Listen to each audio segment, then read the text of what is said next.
गमन के बंधन से तो मुक्त हो जाएगी। और वो है तद्धाम परमम, वो मेरा परम धाम। खींचने लगे तो पूतना चिल्लाती है, लाला मुझे छोड़। मेरी माँ ने मुझे पकड़ना ही सिखाया है, मुझे छोड़ना। भगवान उसका त्याग नहीं करते हैं, ये भी मुझसे जुड़ गया, इसका नाम मुझसे जुड़ गया। रघुवीर सरिस संसार,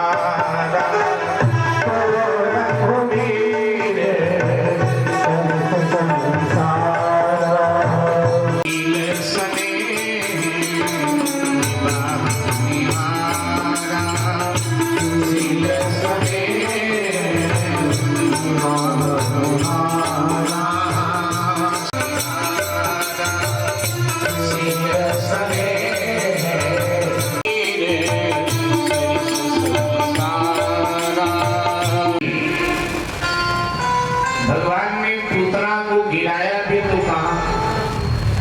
भगवान बड़े उदार हैं। अब 6 कोस में जिसका शरीर हो उसको कंधा कैसे देंगे। केवल तुम लोगों को अग्नि लगाना पड़ेगा। गोकुल के बाहर, गांव के बाहर एक छेद, धड़ धड़ धड़ करके वृक्ष सब टूट कर गिर गए, बिछ गए। नीचे हुआ, ब्रजवासी दौड़े, मैया चिल्लाई बाहर आकर, लाला कहाँ गए, लाला कहाँ गए।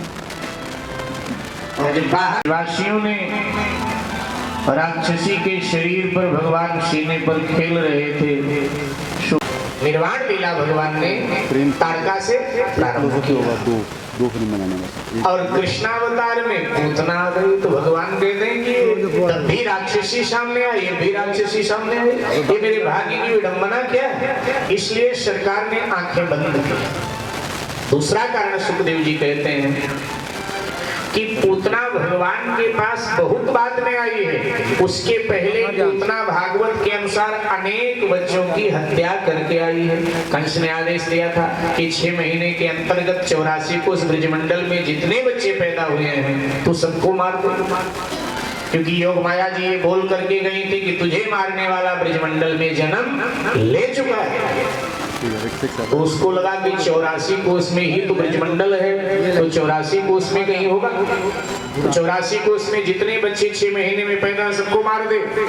तो पूतना अनेक बालकों को मार करके आई है भगवान के सामने।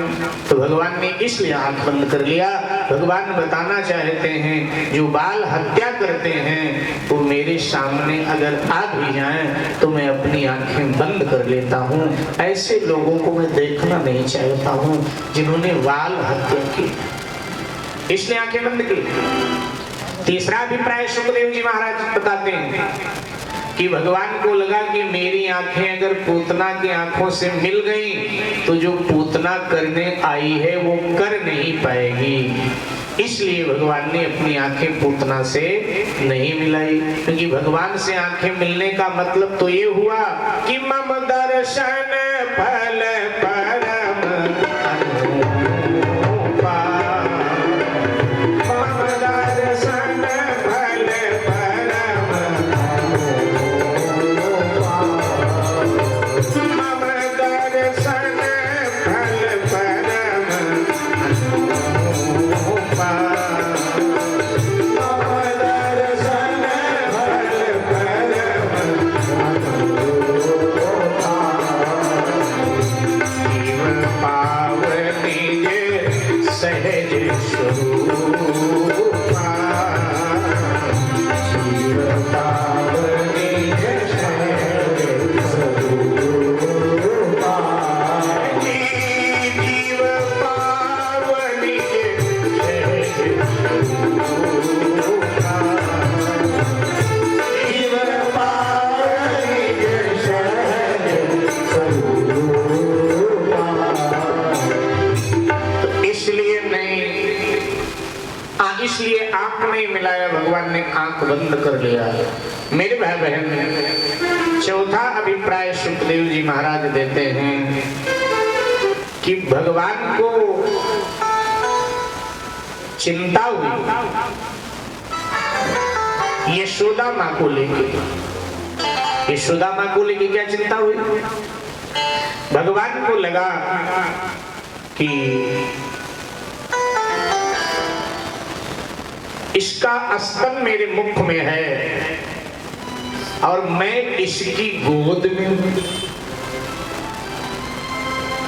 तो इसका मेरा संबंध हो गया अब माँ बेटे का। क्योंकि भले ही ये मुझे कुभाव से स्तन पिला रही है, मारने के भाव से स्तन पिला रही है, लेकिन इसका स्तन मेरे मुख में आ गया तो अब मेरा इसका रिश्ता तो माँ बेटे का हो गया। तो अब इसे वैकुंठ ना चाहते हुए भी देना ही पड़ेगा, निज धाम देना पड़ेगा। लेकिन अगर पूतना को मैं निज धाम देता हूँ, वैकुंठ देता हूँ, तो मैं माँ यशोदा को कौन सा धाम दूं?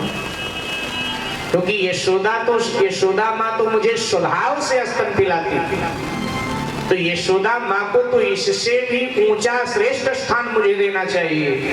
लेकिन वैकुंठ से श्रेष्ठ है भी मेरे पास क्या? वैकुंठ ही तो सर्वश्रेष्ठ है, वो मैं पूतना को दे रहा हूँ। तो ये कहीं न कहीं मैं अपनी माँ यशोदा के साथ अन्याय कर रहा हूँ। इस चिंता में ठाकुर जी ने आंखें बंद कर लिया कि करें क्या। मेरे भाई बहन, पांचवा अभिप्राय देते हैं सुखदेव जी महाराज कि भगवान विचार करने लगे पूतना का ऐसा कौन सा पुण्य है। पूतना के पिछले जन्म का लेखा जोखा ठाकुर जी देखने लगे कि आखिर गत जन्म में पूतना ने ऐसा कौन सा पुण्य किया कि उसकी गोद में मैं हूं और उसका स्तन मेरे मुख में है। ये कोई साधारण बात नहीं है मेरे भाई। भगवान जिनकी गोद में आ गए, ये कोई साधारण बात नहीं है। जरूर कोई ना कोई पुण्य तो है पूतना। त्रैलोकी नाथ आज उसकी गोद में है और उसका स्तन उनके मुख में है। भगवान उसका लेखा जोखा देख रहे थे पिछले जन्म का। समझ में भगवान के आ गया, याद आया, अच्छा ठीक है। ये पूतना गत जन्म में मेरे भाई बहन राजा बलि की बेटी थी, जिसका नाम था रतनमाला। जब बामन के रूप में भगवान पधारे तो रतनमाला भगवान के सौंदर्य को देखकर मोहित हो गई और भगवान से कहने लगी, अगर आप मेरे बेटे होते तो मैं अपना स्तन पिलाती, आपको अपनी गोद में खिलाती। भगवान ने कहा, ये मनोरथ मैं कभी आपका पूर्ण कर दूंगा। लेकिन जब बामन विराट हो गए और बलि का सर्वस्व ले लिया तो रतनमाला क्रोध में भर गई, बोली तू मेरा बेटा होता मैं स्तन में जहर लगा के तुझे पिला देती। तो भगवान ने कहा ये भी तेरे भावों को मैं पूर्ण करूंगा। वही यहाँ पूतना के रूप में है और भगवान उसके भावों को पूर्ण कर रहे हैं। सुखदेव जी ने छठवां अभिप्राय भी कहा, श्रीमन नारायण नारायण नारायण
छठवां कारण सुखदेव जी ने बताया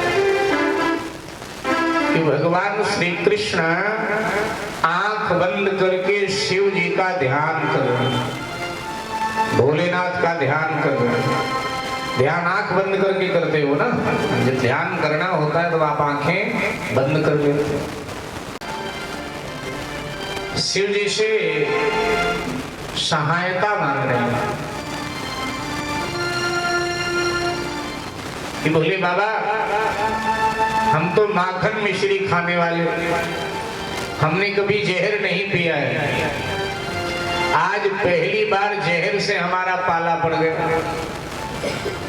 अच्छा आपको जहर पीने की आदत है, सो मेरे शरीर में आप प्रवेश कर जाओ, पूतना के लगे स्तन में जहर को आप पी लो और पूतना के प्राणों को मैं पी लेता हूं। तो शिव जी का ध्यान कर रहे थे, एक दूसरे का ये दोनों ध्यान करते हैं, वो इनका ध्यान करें उनका ध्यान करें, इनकी आपस में बहुत बनती है, बहुत बनती। अच्छा एक राजी हो जाए दूसरा अपने आप ही राजी हो जाता है, अच्छा एक नाराज हो जाए तो दूसरा भी अपने आप ही नाराज हो जाता है, इनकी बड़ी आपस में बनती है। तो ध्यान करें, किस कारण है? आंखें बंद कर। मेरे भाई बहन, पूतना को जब भगवान ने निज धाम प्रदान कर दिया तो सुखदेव जी आश्चर्य में भरकर बोल पड़ते हैं। सुखदेव जी को बड़ा आश्चर्य हुआ और सुखदेव जी ने आश्चर्य में बोला, अहो बकीयम स्तन कालकूटम जिह्वासयापाय यदप्यसाधवी लेभे गतिं धात्र्युचितामा ततो अन्यं कं वा दयालुं शरणं व्रजेमा।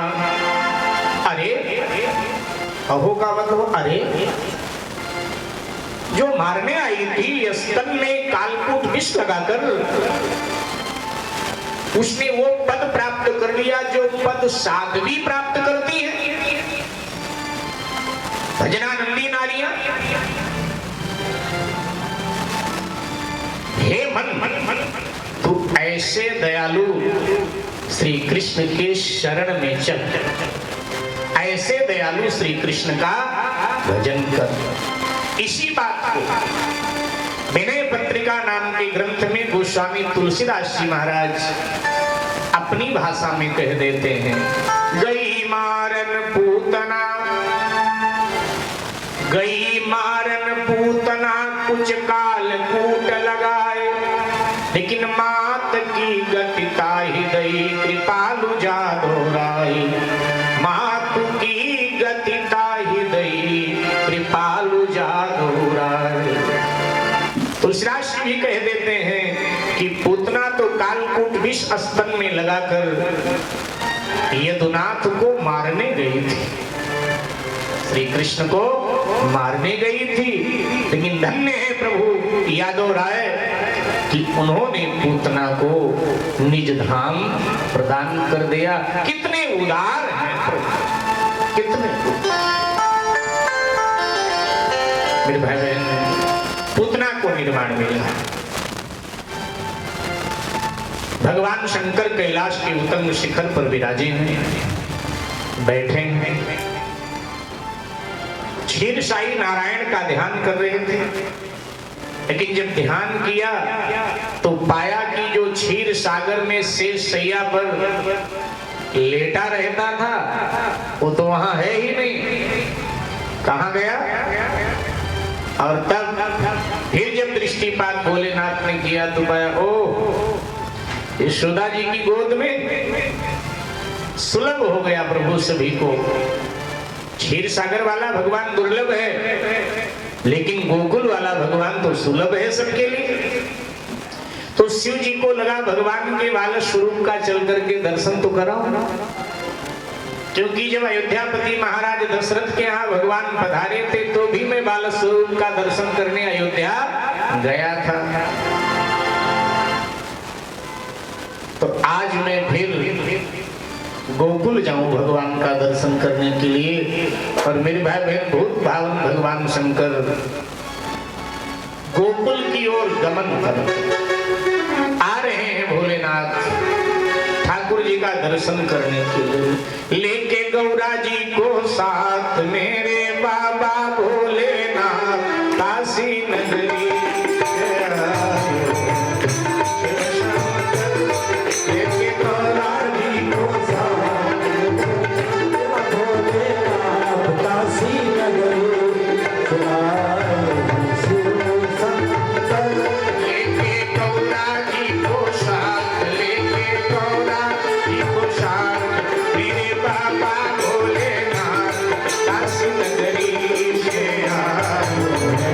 शिव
यशोदा बोली जाओ जाओ जाओ, सुन के यशोदा बोली जाओ जाओ जाओ, हमारे द्वार पे नहीं डमरू बजाओ, हमारे द्वार पे नहीं डमरू बजाओ, कर जाएगा मेरा लाल, कर जाएगा मेरा लाल, कर जाएगा मेरा लाल, कर जाएगा मेरा लाल, एक दर्शन मुंडन माल, एक दर्शन मुंडन माल, काशी नगरी से आयो है शिव शंकर, काशी नगरी से आयो है शिव शंकर, ओढ़े बांधकर की छाल, ओढ़े बांधकर की छाल, लेने नरमुंडन की माल, गले में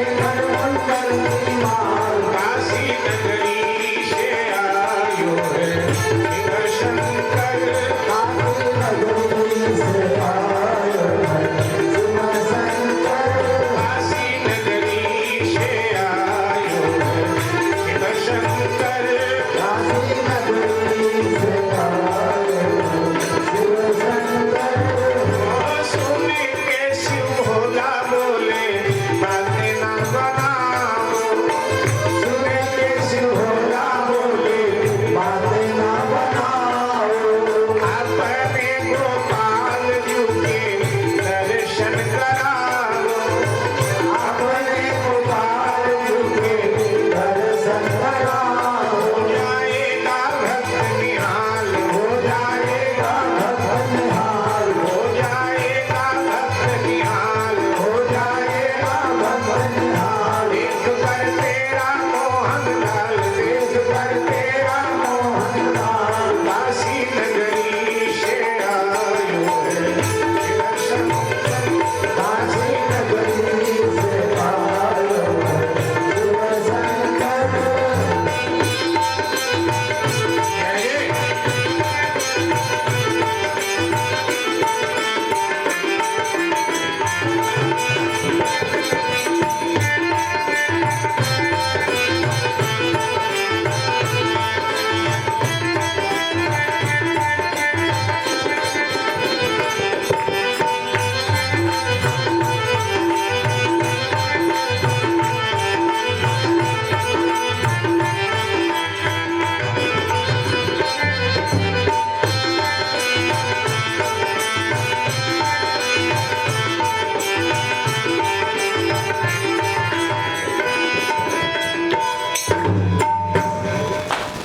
बहुत पावन भगवान शंकर यशोदा जी के द्वार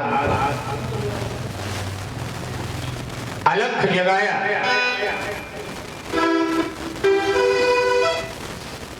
अच्छा अलख जगाना क्या होता है माता?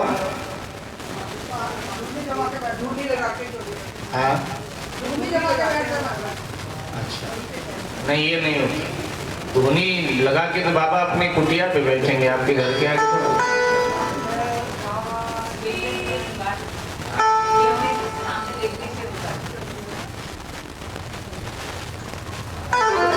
और कोई जी?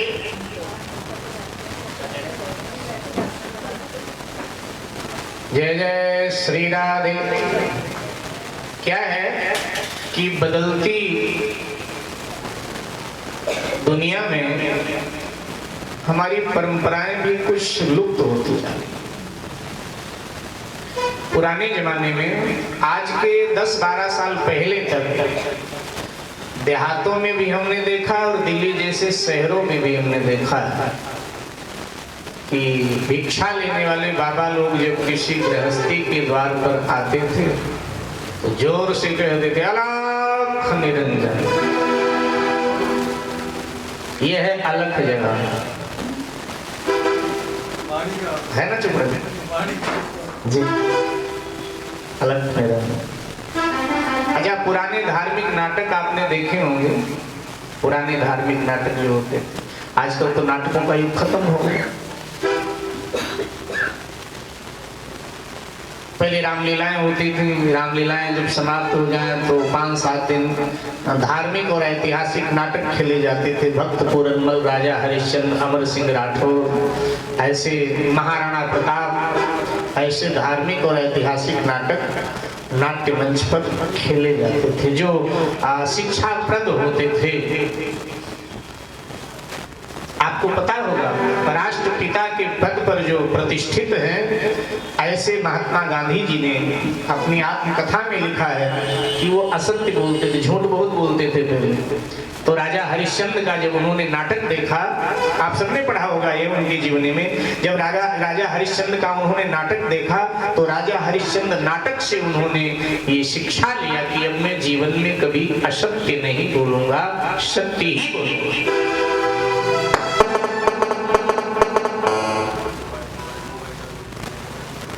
माता पिता की भी अनदेखी किया करते थे, सेवा नहीं करते थे। उन्होंने स्वयं लिखा है बात कि जब श्रवण कुमार नाटक उन्होंने देखा तो संकल्प लिया कि अब मैं अपने माता पिता की सेवा करूं। ऐसे नाटक पहले दिखाए जाते, शिक्षाप्रद नाटक। पुराने नाटकों में भी कुछ ऐसी भूमिका किसी महात्मा की हो भिक्षा लेने की, उसमें भी ये बोला जाता था अलख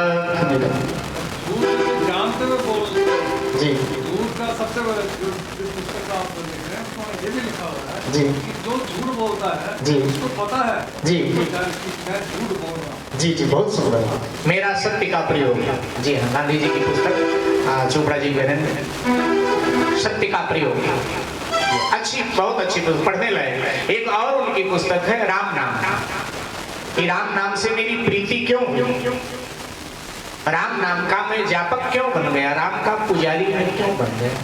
तो इस पर भी उन्होंने बहुत सुंदर लिखा है, अच्छी पुस्तक। तो दीक्षा लेने वाला बाबा जब गृहस्थ के द्वार पर पधारे, अलख निरंजन, ये परमात्मा का ही एक नाम है। तो वयोवृद्ध घर में हो तो कह देते थे, या वयोवृद्ध माताएं हो तो भी बहू से कहते, अरे कोई भिक्षा लेने वाले बाबा ने जा भिक्षा दे, अलग जगह रहे। तो शंकर जी ने भी आकर यशोदा जी के द्वार पर अलख निरंजन, जैसे अलख निरंजन की आवाज दिया तो दासी को कहा, दौड़ दौड़ द्वार खोल, द्वार खोल, कोई बाबा आ गए, दौड़। तो दासी आई दौड़ी दौड़ी, और दासी ने जैसे द्वार खोला और दृष्टि शंकर जी पर गई तो 10 कदम पीछे हटी, भय के मारे। दासी कुछ घबरा उठी, देख वेश बिकराल। अब शिव जी का वेश ही विकराल तो डर तो लगेगा।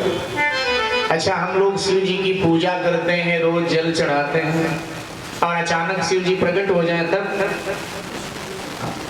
क्या हाल होगा।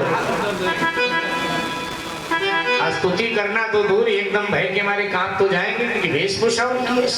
तो दासी कुछ घबरा उठी, देख वेश विकराल, और 10 कदम पीछे हटी।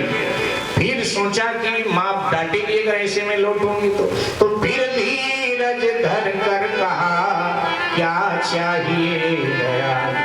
धैर्य धारण करके कहा, दयालु क्या चाहिए। शिव जी ने कहा कि तुम गृह स्वामिनी तो नहीं लग रही हो।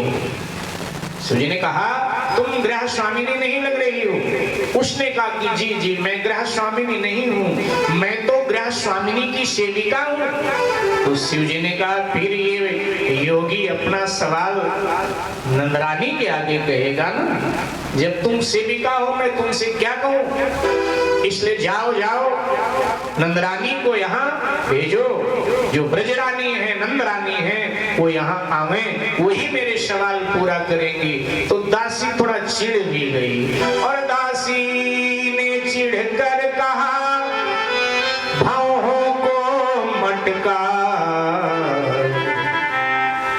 नंदरानी को क्या पड़ी जो द्वारे पर आ। थोड़ी चिढ़ गई। जब बाबा ने कहा, तुमसे क्या मांगे, जब तुम सेविका हो, उनको भेजो, ब्रजरानी को भेजो। वो चिढ़ गई, आंधी मटका गर्भ वहीं चढ़ा कर कहने लगी, क्या पड़ी है नंदरानी की कि तुम जैसों के लिए यहाँ आएंगी। लेकिन उसको फिर लगा कि जाना तो पड़ेगा मैया के पास। लेकिन अब दासी लाचार थी और चली फुला कर गाल, कहा यशोदा माँ तुझे जाकर सारा हाल। ब्रजरानी एक बिकट बाबा द्वारे पर आन बिराजा है, इस तरह बोलता है मानो दुनिया का वो ही राजा है, दुनिया का वो ही राजा है, दुनिया का वो ही राजा है। इस तरह बोलता है मानो दुनिया का वो ही राजा है, दुनिया का वो ही राजा है, दुनिया का वो ही राजा है।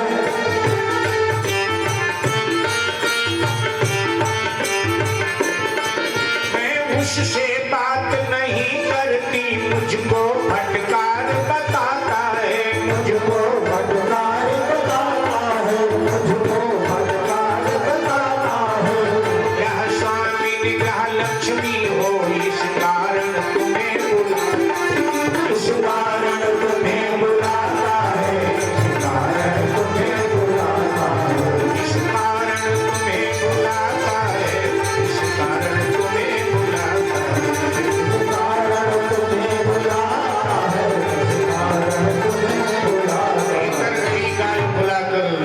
ब्रजरानी जी एक विकट बाबा द्वार पर खड़ा है तो भीख मांगना काम उसका, लेकिन बातें ऐसे करता है मानो पूरे विश्व का वो राजा हो। हमें तो फटकार लगा रहा है, कुछ बता ही नहीं रहा है क्या चाहिए। अब तुम ग्रह लक्ष्मी हो, तुम्हें ही बुला रहा है। यशोदा ने कहा चुप, तू क्या जाने अतिथि धर्म की बात, पीछे चल हट, ये कहकर चली द्वार यशोदा माँ, तू क्या जाने ना समझे अतिथि धर्म की बात, ना समझे। बाबा जैसा है मेरे द्वार पर आया है, अतिथि है, और द्वार पर आया हुआ अतिथि देवता के समान होता है, तुझे क्या मालूम।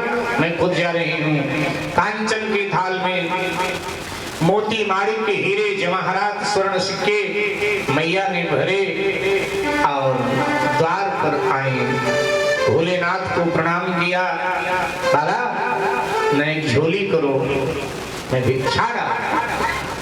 शिव जी ने कहा मैया ये क्या कूड़ा कचरा इकट्ठा करके ले आई भिक्षा देने के लिए। मैया ने कहा बाबा लगता है अब तक ऐसी भिक्षा आपको किसी ने दिया नहीं, इसलिए आप पहचान नहीं रहे हो। ये कूड़ा कचरा नहीं है, ये हीरे जवाहरात स्वर्ण के सिक्के हैं। शिव जी ने कहा लेकिन साधु के लिए तो कूड़ा कचरा के समान है मैया, ये सब मुझे चाहिए नहीं, मैं तो वीतराग साधु हूं, मैं क्या करूंगा। तो बाबा फिर क्या चाहिए। नेक देर अपनी लाला को ले आओ, मैं देखना चाहता हूं आपको। ले आओ मेरा दर्शन कराए दो, साधु का आशीर्वाद दिलाए दो। तो ये नहीं कहा कि मैं ही दर्शन करूंगा, क्योंकि ऐसा कहूं तो भगवान का भेद खुलेगा कि इतनी उम्र का बाबा और बच्चे का दर्शन करने। ले आओ मेरा दर्शन कराए दो, आशीर्वाद दिलाए दो बाबा का। यशोदा जी ने कहा बाबा ऐसे आशीर्वाद दो, यहाँ मैं ला नहीं सकती। क्यों। मेरा लाला डरता बहुत रोता है, और जब रोना चालू करे फिर रोता ही रहता है, और आपको देख करके तो पक्का डर जाएगा, क्योंकि आपका ये इतना बड़ा कद काठी और फिर आपके गले में ये मुंड माल, ये नाग माल देखकर तो डरेगा। शिव जी ने कहा अरे मैया तेरे लाला को देख करके काल भी डर जाता है, सो मुझे देखकर क्या डरेगा। लेकिन मैया ये गूढ़ बात क्या जाने, ये जो गूढ़ भाषा शिव जी बोल रहे हैं वो मैया को क्या पता, क्योंकि यशोदा मैया तो केवल और केवल भगवान को अपना पुत्र ही मानती है। वात्सल्य रस में डूबी हुई है यशोदा। रामावतार से यहाँ भिन्न है थोड़ा सा मामला। रामावतार में दशरथ जी भगवान को केवल पुत्र ही मानते थे, क्योंकि दशरथ जी जब स्वयंभू मनु थे और भगवान ने उन्हें जब वरदान दिया कि मैं तुम्हारा पुत्र बनूंगा, तो स्वयंभू मनु जी ने कहा कि जब आप हमारे पुत्र बने तो मैं इस बात को सदा भूल जाऊं कि आप ईश्वर हो, मैं केवल आपको पुत्र मानूं। और जब आपका विरह हो, आपका विछड़न हो, तो आपके विरह में ही तड़पते तड़पते मेरे प्राण निकल जाए। वही स्वयंभू मनु दशरथ बने। तो जब भगवान ने वनवास लीला किया तो दशरथ जी ने उनके विरह में अपने प्राणों का त्याग कर दिया। लेकिन कौशल्या जी शत्रुपा थी गत जन्म में, तो इन्होंने मांगा था कि आप मेरे पुत्र बनो, लेकिन तब भी मुझे ये भान रहे कि आप मूल में ईश्वर हो, लीला में मेरे पुत्र बन गए हो। इसलिए कौशल्या जी को सदा याद रहा कि कोई नर थोड़ा है, ये तो नारायण है,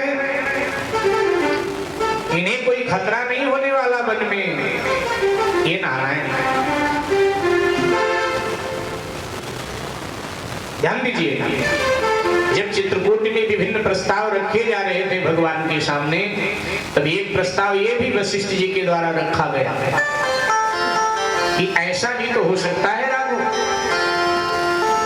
भरत आपकी जगह वन में जाए, वन में रहे और आप भरत की जगह अयोध्या चल करके सत्ता स्वीकार करें। तो कौशल्या जी उठकर खड़ी हुई, गुरुदेव क्षमा करें, क्षमा कीजिएगा गुरुदेव, मरते समय मेरे पतिदेव चक्रवर्ती सम्राट ने ये मुझे कहा था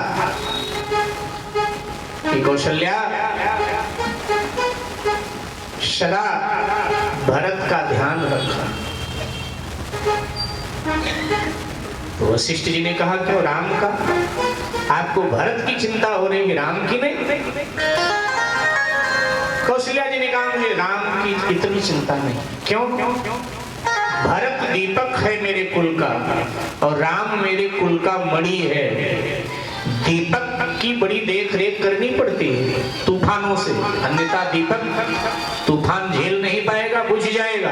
लेकिन मणि को तो जहां फेंक दोगे प्रकाश ही फैलाएगा, चाहे वो सागर में फेंक दो, चाहे तूफान, जहां फेंकोगे प्रकाश ही फैलाएगा। तो कौशल्या जी ने अयोध्या कांड में बोला है रामचरितमानस में कि जाने हूं सदा भरत कुल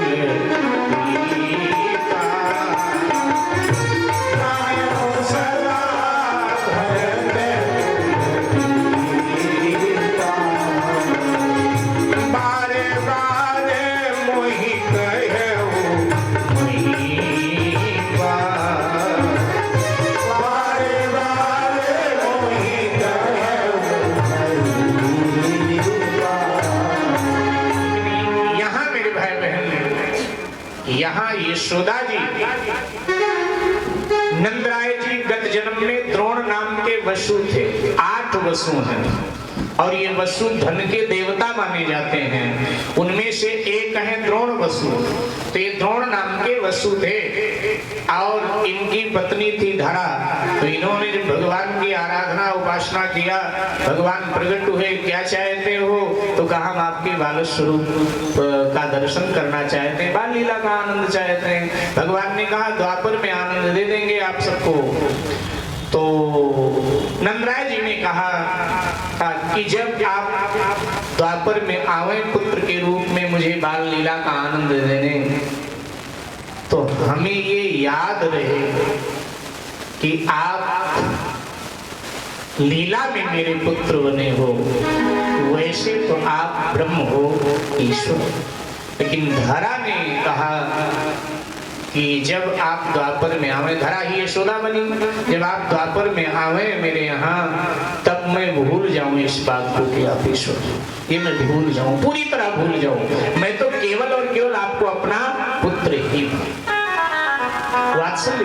ध्यान देना, भगवान भगवान जब ब्रिज से मथुरा और मथुरा से द्वारिका चले गए, एक लंबा समय गुजर गया, लेकिन जब कोई पाती आती है, कोई संदेशा आता है और यशोदा माँ को कोई कहता है कि अब श्री कृष्ण का विवाह हो गया, अब उनके बेटे हो गए, पोते हो गए, फला, तो कहते भैया तू बातें बनाता है, मेरा लाला तो भी 11 वर्ष का है। 11 वर्ष के कृष्ण ने ब्रिज छोड़ा था और यशोदा जी को उनका कृष्ण जब तक जीवित रही तब तक 11 वर्ष का ही दिखाई देता था। ये प्रेम की सर्वोच्च दशा, अंतिम दर्शन, अंतिम चित्र। अशोक वाटिका में बैठी हुई मां जानकी को श्री राम का वही अंतिम चित्र दिखाई देता रहा। जेहि मिटि कपट कुरंग संग धाय चले श्री राम। जिस तरह मारीची के पीछे बाण चढ़ाकर भगवान दौड़े, वो अंतिम दर्शन सीता जी ने किया था। बस वही चित्र उनके आंखों में अशोक वाटिका में घूमता था कि मेरे कहने की देर थी कि प्रभु इस तरह दौड़े मारीची के पीछे बाण चढ़ा। ये प्रेम की सर्वोच्च दशा है। ज्ञान में दिशा होती है, ज्ञान दिशा देता है, लेकिन प्रेम में दशा होती है। ज्ञान में दिशा होती है, प्रेम में दशा होती है। तो सर्वोच्च प्रेम के सर्वोच्च दशा में मां यशोदा बैठी, वात्सल्य। तो वो कहाँ समझ पाए ये बात? कहा बाबा देखो जब बड़ा हो जाएगा ना लाला, फिर आना, फिर आपका आशीर्वाद हो रहे हैं। ठाकुर जी ने कहा भक्त को दर्शन तो देना पड़ेगा। और सेवक सेविकाएं चुप करा रही हैं, नंदराय जी चुप करा रहे हैं, यशोदा जी चुप करा रहे हैं, लेकिन नहीं चुप हो रहे हैं। यशोदा जी को लगा, यशोदा जी ने सेविका से कहा हो ना हो, वो बाबा नाराज होके गया है और देखने में तांत्रिक लग रहा था और जरूर कोई ना कोई जादू टोना हमारे घर पे और हमारे लाला पे कर गयो। दासी को कहा दौड़ दौड़, ज्यादा दूर नहीं पहुंचा होगा, अभी जमुना तक पहुंचा होगा, अगर मिल जाए तो हाथ जोड़कर पांव पड़ के मना के ले आ, लाला को दिखाई देती हूँ, आशीर्वाद दिलाए देती हूँ बाबा, जल्दी जा। घबरा कर कहा यशोदा ने, वो कहाँ गया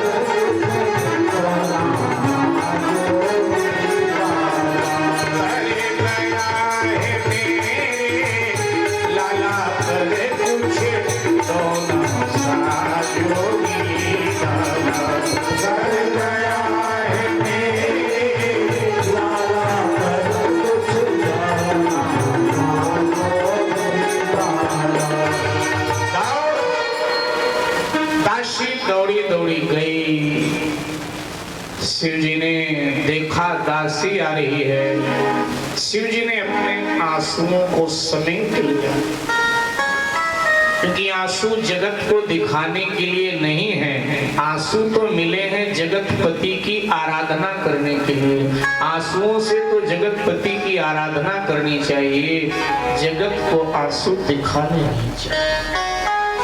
आंसू केवल और केवल ठाकुर जी को दिखाने चाहिए। आंसुओं की कीमत वही समझ सकते हैं। दुनिया सामने हमदर्द बन जाती है, बाद में तो क्या क्या दुनिया बातें बनाती है, इसलिए दुनिया के सामने कभी नहीं होना। शिव जी ने आंसुओं को समेट लिया।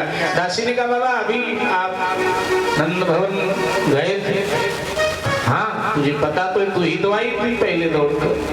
हाँ बाबा वही मैं कह रही हूँ, आपको यशोदा जी ने बुला दिया। क्यों, क्या जरूरत पड़ गई मुझसे? बाबा बाकी लाला को नजर लग गई का होगा। अच्छा ये बताओ बाबा, आपको नजर उतारना आता? शिव जी मन ही मन प्रसन्न हो गए। जिनका नाम लेने से नजर उतर जाए उन प्रभु को किसी की नजर लगेगी क्या? इसका मतलब मुझे दर्शन देने के लिए प्रभु ने लीला किया है। शिव जी एकदम हड़बड़ा के उठ के खड़े हुए, बोले हाँ हाँ, मेरा प्रमुख धंधा तो नजर उतारने का ही है। नजर उतार दूं, भूत प्रेत उतार दूं, हस्त रेखा पढ़ूं, मस्तक रेखा पढ़ूं, चरण रेखा पढ़ूं, अगला जन्म, पिछला जन्म, जन्म जन्म सब बता दो। शंकर जी तो सब बता सकते, हिसाब में जानता। बाबा फिर तो बड़े काम के हो, पहले वहां बोल देते। आ जाओ मेरे साथ। आगे आगे दासी छमाछम चल रही है, पीछे पीछे बाबा आ गए। फिर द्वार पर, बाबा ठहरो, मैं बुला के लाती हूँ। भीतर गए, मैया मैं ले आई हूँ बाबा को। बाबा खुश बड़ा हो रहा है, खड़ा है बा। यशोदा जी ने कन्हैया को गोदी में लिया और लेकर के बाहर था।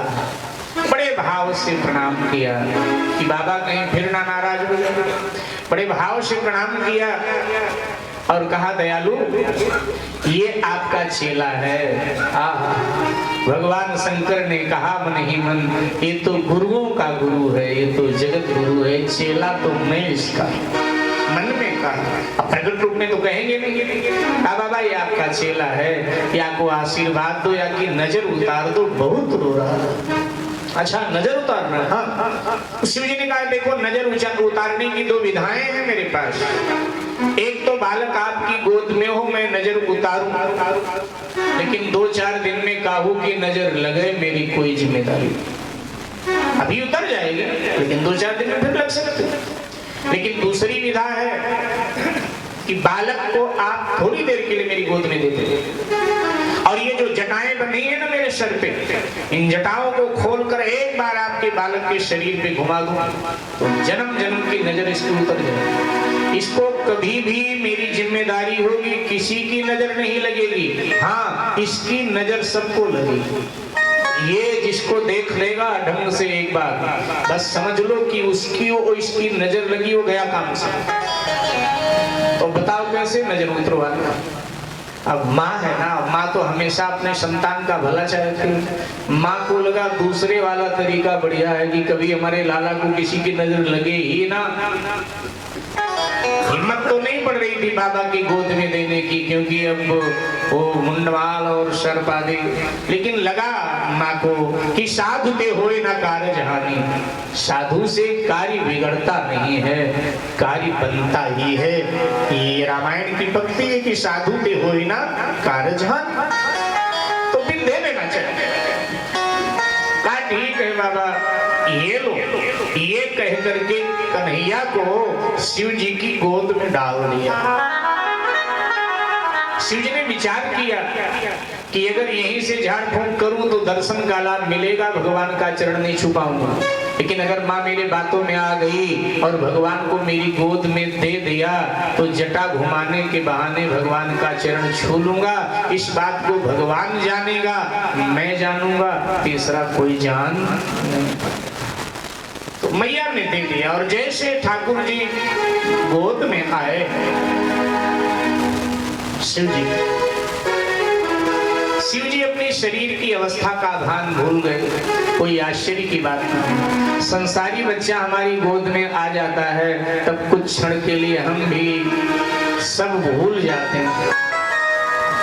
आप कितने पढ़े लिखे हैं, कितने बड़े पदाधिकारी हैं, क्या है, लेकिन आपका संसारी बच्चा भी आपकी गोद में आता है तब आप तुतली भाषा में, उसी की भाषा में बात करने लगते हो, उसी की तरह खेलने लगते हो। आप अपनी उम्र भूल जाते हो, आप अपनी पढ़ाई लिखाई सब भूल जाते हो, उसी के जैसा आप व्यवहार करने लगते हो, उसके साथ खेलने लगते हो। क्योंकि संसारी बच्चा भी हमारे चित्त को अपनी ओर आकर्षित कर लेता है। तो जहाँ स्वयं संसार का मालिक बालक बनकर गोद में आ गया हो, तो आप कल्पना करें कि शिव जी की क्या हालत हुई हो। कुछ देर के लिए बाबा अपने आप को भूले और अब शरीर की अवस्था का भान हुआ। शिव जी को लगा अगर इस तरह से मैं डूबता हूँ दर्शन में तो इनका भी भेद खुलेगा और भेद मेरा भी खुलेगा, इसलिए ठीक नहीं। और अब अब शिव जी सावधान हुए, जटाओं को खोला, सरकार के पूरे शरीर पर घुमाया, इस बहाने चरण स्पर्श पा लिया, दृश्य बदल गया। रोने वाला हंसने लगा, हंसने वाला रोने लगा, गोविंद हंसने लगे और शिव जी रोने लगे। यशोदा जी ने कहा बाबा दक्षिणा मुंह मांगी मिलेगी, ये नंद भवन है, आपके आशीर्वाद से कोई कमी नहीं है मेरे घर, जो मांगोगे वही मिलेगी। आप उदास होकर रोकर मत जाओ मेरे आंगन से, अन्यथा मेरे पितर मुझसे रुष्ट हो जाएंगे, क्योंकि शास्त्र कहता है कि द्वार से कोई ब्राह्मण अथवा कोई साधु रोकर जाता है, उदास होकर जाता है, तो उसके 3 पीढ़ी के पितर उस पर रुष्ट हो जाते हैं कि ब्राह्मण को साधु को उदास करके तूने भेजा द्वार से, रुला करके तूने भेजा द्वार से। इसलिए जो समझदार लोग हैं, हमने देखा है, कोई साधु अथवा ब्राह्मण आता है घर, भोजन कराते हैं, दक्षिणा देते हैं, और जब वो जाने लगते हैं ब्राह्मण देवता, तो हाथ में हाथ जोड़कर ये भी कहते हैं महाराज खुश होके जाना, हंस के जाना, उदास होके, महाराज खुश होके जाना। कुछ देने के बाद कहते खुश है महाराज, ये जरूरी भी होता है कि सामने वाला प्रसन्न है, महाराज प्रसन्न होके जाना, खुश होके। भारतीय रीति, भारतीय तो मेरे भाई बहन ने कहा कि आप आंसू न बहाएं। शिव जी ने कहा मैया मैं दक्षिणा के लिए नहीं रो रहा हूं, पहली बार दक्षिणा मुझे चाहिए ही नहीं, मैं दक्षिणा लेके करूंगा, मैं दक्षिणा वाला महात्मा नहीं। तो बाबा क्यों रो रहे हो? भैया मैंने कहा था ना इसको किसी की नजर नहीं लगी, लेकिन इसकी सबको लगी, और सबसे पहले इसकी नजर मुझे लग गई, सबसे पहले मुझे लगी। अच्छा जिसे इसकी नजर लगेगी ना, उसकी हालत यही होगी जो मेरी हो रही है इस समय। बात भी ठीक है।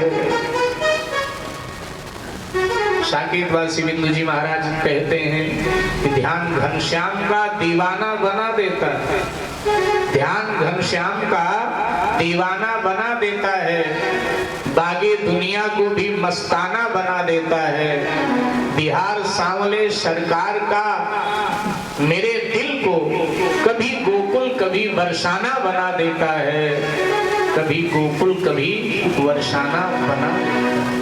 मीरा जी कहते हैं कि लागी लागी सब कहे और लागी हो ये तो रोए, मोको तो ऐसो लगी कहा बताऊं तो, जो मैं सो जानती प्रीति की दुख हो, नगर ढिढोरो पीटती प्रीति करो जिनको। मीरा को लगी, कबीर जी कहते हैं सुखिया सब संसार है, खाए अरु सोवे, दुखिया दास कबीर है, जागे अरु रोवे।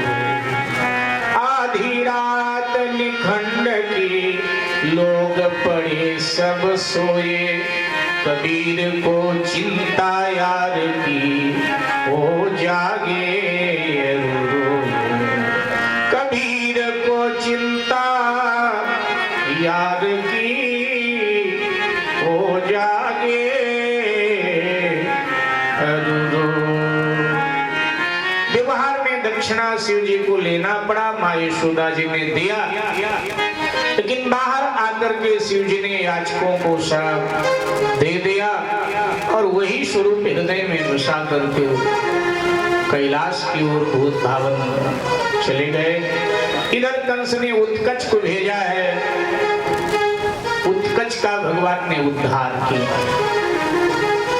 उत्कच को सक्टासुर भी बोला जाता है, सक्टासुर, क्योंकि आकर सकट पे वो विराजमान हुआ था। आज लाला ने करवट लिया है, तो करवट लिया है तो मैया ने उत्सव का आयोजन किया। आज मेरे लाला ने करवट लिया, उत्सव का आयोजन किया। नंद बाबा से सुबह सुबह बोले सुनते हो जी, आज मेहमान बहुत आएंगे, और मेहमान आएंगे मेरे लिए भेंट उपहार लाएंगे। अब ये लाला आपका हमारे गोद में ही चढ़ा रहता है हमेशा, तो फिर मैं इसको संभालूंगी या मेहमानों को संभालूंगी? क्या करें? देखो घर भी तो आज खाली करना पड़ेगा, क्योंकि इतना भेंट उपहार आएगा कहाँ रखूंगी। इसलिए घर के जो सामान है पुराने पुराने सब बाहर बैलगाड़ी पे रख दो। नंद बाबा ने सब रखवा दिया, जगह खाली कर दिया घर में। तो कहा कि ये काम और करो, क्या मैं लाला को स्तन पिला के सुला देती हूँ और बैलगाड़ी के नीचे पालना बांध दो और वहीं लाला को सुला देती हूँ, वहीं सोता रहेगा, यहाँ सब मेहमान आएंगे उनका स्वागत करना पड़ेगा। ठीक, यही हुआ, बैलगाड़ी के नीचे पालना बांध दिया। और वैसे भगवान सोते नहीं, आज सोने की लीला करने लगे। ठाकुर जी स्तन पिलाया, ठाकुर जी सोने की लीला करने लगे और ठाकुर जी को ही बाहर पालने में डाल दिया। सो तो नहीं रहे, लीला कर रहे हैं, सोने डाल दिया। इधर सब मेहमान आ रहे हैं, रिश्तेदार आ रहे हैं, क्या स्वागत सम्मान हो रहा है और खान पान हो रहा है, नाच रंग हो रहा है, ढोलक की थाप पर गोपी ग्वाल नाच रहे हैं। उधर पालने में भगवान बैलगाड़ी के नीचे बड़े बड़े विचार कर रहे हैं कि कैसी ये दुनिया है, दुनिया के लोग कैसे हैं। उत्सव मेरा मनाया जा रहा है और जिसका उत्सव मनाया जा रहा है उसी को घर से बाहर कर दिया गया। वाह दुनिया भाई, निराले खेल है।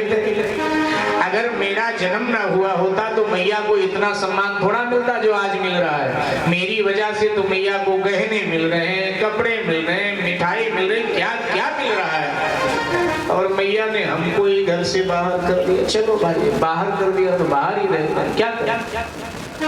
इतने में साहब कंस का भेजा हुआ उत्कच अर्थात सट्टासुर आ गया। तो पहले तो नंद भवन में सूक्ष्म रूप लेकर के गया, कौवा बन गया, काग। अब कौवा तो हर जगह पहुंच जाता है, तो पहले तो वहां निगरानी किया, लेकिन कहीं भी जब ठाकुर जी दिखाई नहीं पड़े तो उसको लगा अंदर तो है नहीं, जरा बाहर देखूं। तो जब बाहर देखा तो भवन से थोड़ी दूर बैलगाड़ी के नीचे पालने में ठाकुर जी झूल रहे हैं। तो अपने वास्तविक रूप में आ गया और हंसा भगवान को देखकर। तो भगवान भी हंसे, किलकारी मारी और हाथ पांव हिलाकर अपनी ओर बुलाया कि आओ मामा जी आओ। नजदीक गया, सोचा कैसे मारूं, गला दबा दूं, नहीं ये ठीक नहीं रहेगा। बैलगाड़ी के ऊपर बैठ जाता हूँ, शरीर का भार बढ़ाता हूँ, शरीर का भार बढ़ेगा, बैलगाड़ी का पहिया नीचे धंसेगा और जमीन में दबकर ये मर जाएगा। सो बैठ गया बैलगाड़ी के ऊपर, शरीर का आकार बढ़ाया, भार बढ़ाया, तो बैलगाड़ी का पहिया धीरे धीरे नीचे धंसने लगा। भगवान ने पांव का ठोकर मारा, उलट गया मामला। सबसे नीचे सट्टासुर, उसके ऊपर बर्तन भाड़े जो बैलगाड़ी में सामान था वो, फिर बैलगाड़ी के ऊपर ठाकुर जी और ठाकुर जी के ऊपर पालना। ठाकुर जी ने कहा कि अब क्या करें, लोगों को अपनी तरफ बुलाएं कैसे। तो सोचा कि अगर आवाज दे के बुलाऊंगा तो मेरा आश्चर्य लोग करेंगे, छोटा सा बच्चा है बोलने कैसे लगा, ये दिक्कत हो जाएगी। तो भगवान ने कहा चलो छोटा बच्चा बोल तो नहीं सकता है, रो तो सकता है। तो रोने लगे भगवान जोर जोर से। जब रोने की ध्वनि भीतर भवन में गई, यशोदा जी ने कहा लगता है लाला जग गया, देखो ना जोर जोर से रो रहा है। नंद बाबा दौड़े, सेवक सेविकाएं दौड़ी और देखा तो बैलगाड़ी उल्टी पड़ी। लाला को गोद में लिया गया उठाकर और बैलगाड़ी सीधी की गई, बर्तन भाड़े हटाए गए तो देखा राक्षस मरा हुआ पड़ा। उत्कच का उद्धार किया, तृणावर्त बाउंडर बनकर के आया है। भगवान ने तृणावर्त का भी उद्धार किया है। अब प्रभु बड़े हो गए, अब सखाओं के साथ बाल क्रीड़ा करते हैं, खेलते हैं। साकेत वासी कुछ बिंदु जी महाराज ने एक बड़ी सुंदर झांकी बाल लीला की प्रस्तुत किया। आइए उनके शब्दों में गुनगुना लेते हैं, सब लोग गाइएगा। बड़ी सरल पंक्तियां हैं। कन्हैया अंगनैया खेल, और आंगन में खेलते हैं बालकों के साथ। गोविंद क्या खेलते हैं?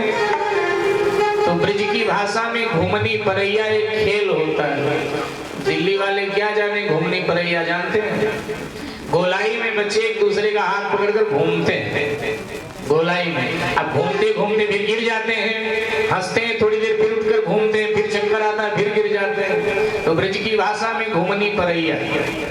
बिंदु जी महाराज सिद्ध संत की वाणी, अरे कन्हैया कन्हैया खेले घुमनी परैया, कन्हैया कन्हैया खेले घुमनी परैया, कन्हैया कन्हैया खेले घुमनी परैया, कन्हैया कन्हैया खेले घुमनी परैया, कन्हैया कन्हैया खेले घुमनी परैया, कन्हैया कन्हैया खेले घुमनी परैया, कन्हैया कन्हैया खेले। जाकी महिमा जान न पायो सृष्टि के रचवैया, जाकी महिमा जान न पायो सृष्टि के रचवैया,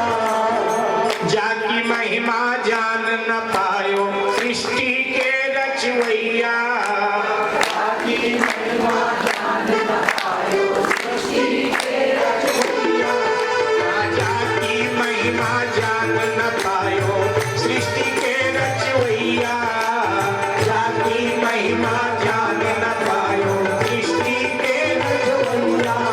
ओ सो चरवाहा बन के चरावे नंद राय की गैया, सो चरवाहा बन के चरावे नंद राय की गैया, कन्हैया कन्हैया खेले घुमनी परैया, कन्हैया कन्हैया खेले घुमनी परैया, कन्हैया कन्हैया खेले। जाकी महिमा जान न पायो सृष्टि के रचवैया, जाकी महिमा जान न पायो सृष्टि के रचवैया, ओ जाकी महिमा जान न पायो सृष्टि के रचवैया, जाकी महिमा जान न पायो सृष्टि के रचवैया।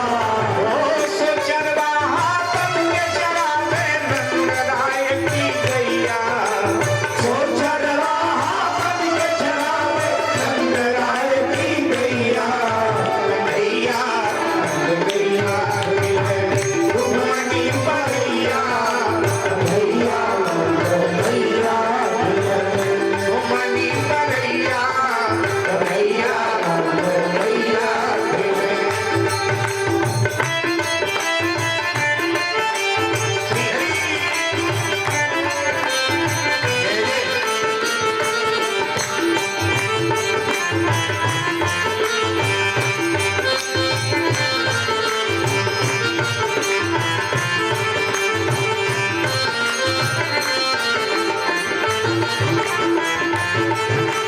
बालक बन के रास रचावे काली नाग नथैया, बालक बन के रास रचावे काली नाग नथैया, ओ बालक बन के रास रचावे काली नाग नथैया, बालक बन के रास रचावे काली नाग नथैया।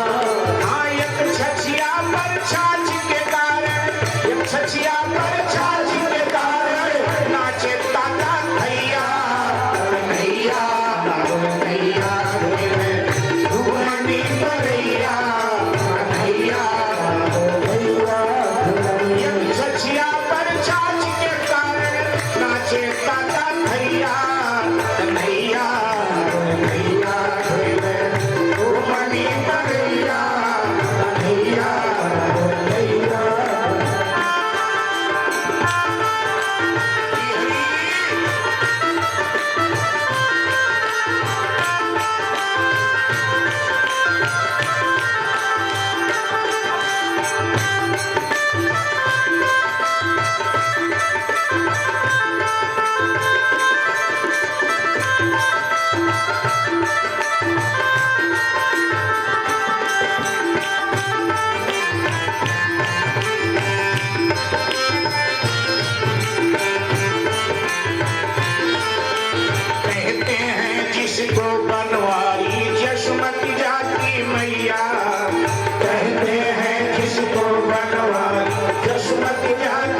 मिट्टी खा लेते हैं।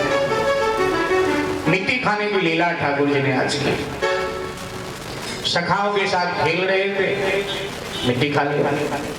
सखाओं ने कहा कि लाला हम आपकी मैया से बताएंगे। ठाकुर जी कहते हैं कि मैया से मत बताना, अन्यथा मैया हमको मारेगी, दंड देगी। फिर तो हम जरूर बताएंगे। देखो जहाँ प्रेम होता है ना, वहाँ चिढ़ने चिढ़ाने में बड़ा मजा आता है। तो इन ग्वालों का प्रेम है ठाकुर जी से, तो चिढ़ा रहे हैं। और अंततः ग्वालों ने आकर कहा कि मैया आपके लाला ने मिट्टी खाई है। झपट कर मैया ने ठाकुर जी को पकड़ लिया और कहा क्यों रे लाला तूने मिट्टी खाई? भगवान ने कहा भागवत की भाषा में, ना हम भक्षितवानम्ब शर्वे मिथ्याभिभाषिणः। मैया ये सब जो मेरे सखा है ना, ये मिथ्याभाषी हैं, माने झूठ बोल रहे हैं। मैंने मिट्टी नहीं खाई। तो मैया ने कहा लाला तेरे शरीर में तो मिट्टी ही मिट्टी लगी है, हाथ में, पांव में, कपड़ों में, फिर कैसे कहता है मैंने मिट्टी नहीं खाई? तो भगवान ने कहा मैया ये माटी नहीं है, तो ये ब्रिज रज है। यशोदा जी ने कहा लाला ये ब्रिज रज कौन सी बला है, पहली बार नाम सुन रहे। तो भगवान ने कहा मैया ब्रिज के माटी में संतन के, ब्राह्मणन के चरण पड़े तब वो साधारण नहीं रह जाती है, वो ब्रिज रज हो जाती है। और उसको शरीर पर लगाने से जीवन के पाप दूर होते हैं, ताप दूर होते हैं और संताप भी दूर होते हैं। अब मैया ने पहली बार ये नाम सुना, ये महिमा सुनी। मेरे भाई बहन, भगवान ब्रिज रज की महिमा बढ़ाना चाहते हैं।